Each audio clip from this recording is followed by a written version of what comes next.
முதல் அந்தியோகியாவிலே சீஷர்களுக்கு கிறிஸ்தவர்கள் என்கிற பெயர் வழங்கப்பட்டது. இயேசு கிறிஸ்துவோட பிரதான சீஷர்கள் 12 பேர். குருவாகிய இயேசு கிறிஸ்து சீஷர்களாகிய இந்த 12 பேருக்கு கொடுத்த ஒரு பிரதான கட்டளையில ஒண்ணு, நீங்கள் சகல ஜாதியையும் சீஷராக்குங்கள்.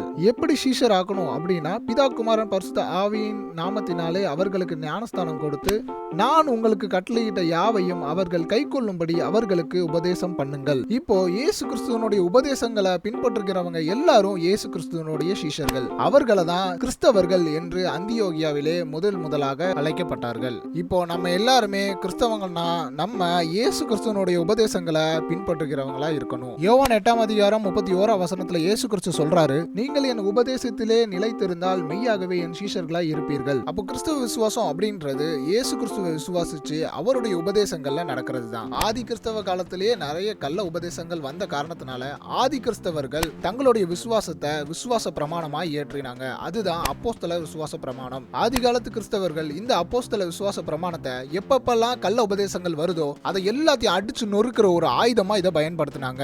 நம்மளும் இன்றைய காலத்துல நிறைய கள்ள உபதேசங்களை பார்த்து கொண்டு இருக்கிறோம். இந்த கள்ள உபதேசங்கள் எல்லாம் நம்ம அடிச்சு நொறுக்கணும் அப்படின்னா நம்ம கையில விசுவாச பிரமாணம் அப்படின்ற ஒரு ஆயுதத்தை நம்ம எடுத்துக்கணும். அப்போஸ்தலனாகிய பவுல் எபேசியர் 6ஆம் அதிகாரம் 13ஆம் வசனத்துல சொல்றாரு, தேவனுடைய சர்வாயுத வர்க்கத்தை எடுத்துக்கொள்ளுங்கள்.